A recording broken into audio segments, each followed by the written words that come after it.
പാതിവില തട്ടിപ്പിൽ പ്രതി അനന്തു കൃഷ്ണനെ ചോദ്യം ചെയ്യാനൊരുങ്ങി ക്രൈംബ്രാഞ്ച്. അനന്തുവിനായി ക്രൈംബ്രാഞ്ച് കസ്റ്റഡി അപേക്ഷ നൽകി.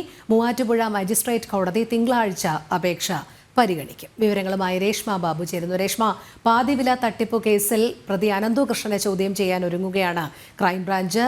ഈ വലിയ കുറ്റം അനന്തു മാത്രമാണോ ചെയ്തത്? ഇത്രയും വലിയൊരു തട്ടിപ്പ് അനന്തു മാത്രമാണോ? കൂടുതൽ പേര് ഇതിൽ ഉൾപ്പെട്ടിട്ടുണ്ടോ എന്നതടക്കമുള്ള കാര്യങ്ങളിൽ ഒരു വ്യക്തത വരുത്തേണ്ടതുണ്ട്. എന്തായാലും കസ്റ്റഡി അപേക്ഷ ക്രൈംബ്രാഞ്ച് നൽകിയെന്നാണ് അറിയാൻ കഴിയുന്നത്. തിങ്കളാഴ്ചയാണത് കോടതി പരിഗണിക്കുന്നത്. മറ്റ് വിശദാംശങ്ങൾ എങ്ങനെയാണ്? രോഹിണി, പാതിവില തട്ടിപ്പ് കേസിൽ മുഖ്യപ്രതിയായിട്ടുള്ള അനന്തു കൃഷ്ണനെ കസ്റ്റഡിയിൽ വാങ്ങി ചോദ്യം ചെയ്യാനൊരുങ്ങുകയാണ് ക്രൈംബ്രാഞ്ച്. അത് സംബന്ധിച്ചുള്ള കാര്യങ്ങളിൽ കഴിഞ്ഞ ദിവസം തന്നെ ഈ രേഖകളടക്കം പൂർത്തീകരിച്ചിരുന്നു. അതായത് മൂവാറ്റുപുഴ മജിസ്ട്രേറ്റ് കോടതിയിൽ കസ്റ്റഡി അപേക്ഷ നിലവിൽ നൽകിയിട്ടുണ്ട്. തിങ്കളാഴ്ചയായിരിക്കും കോടതി ഈ പ്രസ്തുത കസ്റ്റഡി അപേക്ഷ പരിഗണിക്കുക. ഒരാഴ്ചത്തേക്ക് അനന്തുവിനെ കസ്റ്റഡിയിൽ വേണമെന്നുള്ള ഒരു ആവശ്യം തന്നെയാണ് ക്രൈംബ്രാഞ്ച് സംഘം അപേക്ഷയിൽ മുന്നോട്ട് വെച്ചിരിക്കുന്നത്.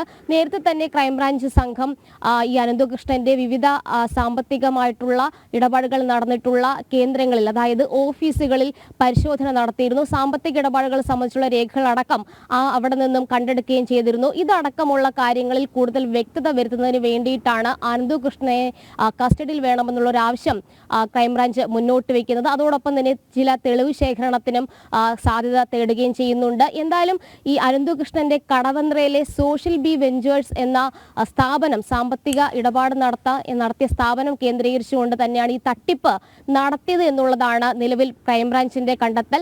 ഈ വുമൺ ഓൺ റീൽസ് എന്ന പദ്ധതി, അതായത് തട്ടിപ്പ് പദ്ധതിക്ക് വേണ്ടിയിട്ടാണ് അനന്തു കൃഷ്ണൻ ഇത്തരത്തിൽ സോഷ്യൽ ബി വെഞ്ചേഴ്സ് എന്ന സ്ഥാപനം അത് നടത്തിയത്. അത് ആരംഭിച്ചതും അതിനു വേണ്ടിയിട്ടാണ്. ഇത് സംബന്ധിച്ചുള്ള രേഖകളടക്കം നിലവിൽ ക്രൈംബ്രാഞ്ചിന് ലഭിക്കുകയും ചെയ്തിട്ടുണ്ട്. എന്തായാലും സാമ്പത്തിക ഇടപാടുകൾ കേന്ദ്രീകരിച്ചുള്ള അന്വേഷണത്തിലേക്കും ഏത് വിധത്തിലാണ് അനന്തു കൃഷ്ണൻ ഈ തട്ടിപ്പ് നടത്തിയത്, അതിന്റെ വ്യാപ്തി എത്രത്തോളം ഉണ്ട് തുടങ്ങിയ കാര്യങ്ങളിലേക്കും തന്നെയാണ് നിലവിൽ ഈ ക്രൈംബ്രാഞ്ചിന്റെ അന്വേഷണം നീങ്ങുന്നത്. അതോടൊപ്പം തന്നെ മറ്റാരുടെയെങ്കിലും സഹായം അനന്തു കൃഷ്ണന് ഉണ്ടായിട്ടുണ്ട് എന്നതിലടക്കം വിശദമായിട്ടുള്ള ഒരു അന്വേഷണത്തിലേക്കും അന്വേഷണ സംഘം കടക്കുകയും ചെയ്യുന്നുണ്ട്. അതിനിടയിൽ തന്നെ പാതിവില തട്ടിപ്പ് കേസിൽ നിലവിൽ നിരവധി പരാതികൾ കൂടി പല പ്രദേശങ്ങൾ കേന്ദ്രീകരിച്ചും വരികയും ചെയ്യുന്നുണ്ട്. പറവൂരിൽ മാത്രമായിട്ട് 1000-ഓളം എഫ്ഐആറുകളാണ് നിലവിൽ പോലീസ് രജിസ്റ്റർ ചെയ്തിട്ടുള്ളത്. കഴിഞ്ഞ ദിവസം തന്നെ ഈ പരാതിക്കാരൊക്കെ തന്നെ കൂട്ടമായിട്ട് എത്തി പ്രതിഷേധം സംഘടിപ്പിക്കുന്ന ഒരു സാഹചര്യത്തിലേക്കും എത്തുകയും ചെയ്തിരുന്നു. എന്തായാലും ഈ കേസ് അന്വേഷണം മുറുകുന്നതിനോടൊപ്പം തന്നെയാണ് പരാതിയുടെ പ്രളയവും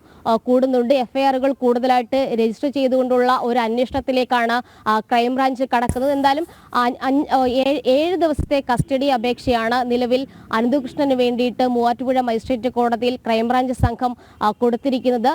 കസ്റ്റഡിയിൽ കിട്ടിയതിനു ശേഷം കൂടുതൽ ചോദ്യം ചെയ്യലുകൾ ഉണ്ടായിരിക്കും, തെളിവ് ശേഖരണം ഉണ്ടായിരിക്കും. സാമ്പത്തിക ഇടപാടുകൾ ഏത് വിധത്തിലാണ് അനന്തു കൃഷ്ണൻ കൈകാര്യം ചെയ്തത്, ഇതടക്കമുള്ള കാര്യങ്ങളായിരിക്കും ക്രൈംബ്രാഞ്ച് അന്വേഷണ സംഘം പരിശോധിക്കുക.